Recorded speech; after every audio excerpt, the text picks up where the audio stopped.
Saïd, bonjour. Dis-moi, quelle est la principale motivation de ta présence aujourd'hui dans cette marche? Moi, je manifeste donc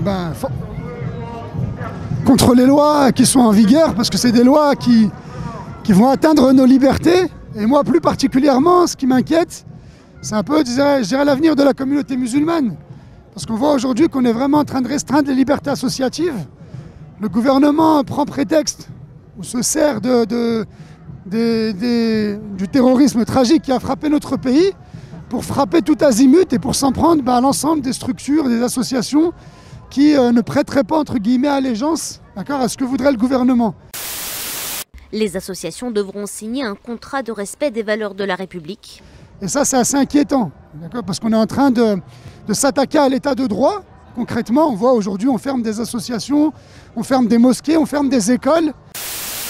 La loi ajoutera de nouveaux motifs pour dissoudre une association. Annonce de Gérald Darmanin qui, par un tweet, a renvoyé un article du Figaro. Des mosquées qui, pour certaines, Anne-Sophie Balbir, devront être fermées. C'est l'occasion de présenter d'ici 15 jours la dissolution du CCIF. L'ONG Baraka City n'a commis aucun acte illégal qui justifie une dissolution. En lui portant atteinte et en portant atteinte à ses bénéficiaires et infrastructures, le gouvernement commet une injustice qui suscitera la mise en danger de millions de personnes. Menacée de dissolution par le ministre de l'Intérieur, l'association dénonce un abus de pouvoir. On voit bien qu'en réalité, il n'y a pas, quand on creuse, et même quand le gouvernement mène des enquêtes, on voit bien qu'en fait, il n'y a rien à reprocher. Mais voilà, ce sont des effets d'annonce.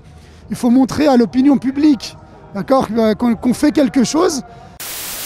Une action massive et inédite de l'État va être lancée contre 76 mosquées en France. 34 opérations de police, 51 associations dans le collimateur. Le gouvernement et son ministre de l'Intérieur en tête répètent à l'envi que la sidération doit désormais changer de camp, qu'il est temps d'intimider ceux qui veulent nous intimider. Alors ce que nous disons, c'est que effectivement notre pays a été frappé par le terrorisme, mais ce terrorisme il doit être vaincu avec les musulmans qui sont partie intégrante de la nation et pas contre une partie d'entre eux. Alors malheureusement, ce qu'on voit ces derniers temps, j'ai vu encore hier qu'il y a des lieux de culte qui ont fermé. C'est des mesures administratives qui sont prises, donc c'est la preuve qu'on n'a rien à leur reprocher. Ou alors on va prendre prétexte de mesures vous savez, par rapport à tout ce qui est... il manque une porte, il manque une porte de secours, il manque un extincteur, et ça suffit à fermer un lieu de culte ou une association. Dans les comptes rendus de la commission sénatoriale contre la radicalisation, on peut lire la déclaration du recteur de l'Académie de Créteil, M. Daniel Overlo, au cours des 37 inspections que nous avons menées l'année dernière. Jamais un rapport n'a justifié une fermeture liée à des questions d'éducation nationale. Nous avons ainsi utilisé des motifs tels que la conservation d'aliments non filmés dans un réfrigérateur pour fermer des établissements. Donc c'est pourquoi je crois qu'il est important de prendre conscience de ça et de se battre pour que ces lois ne passent pas.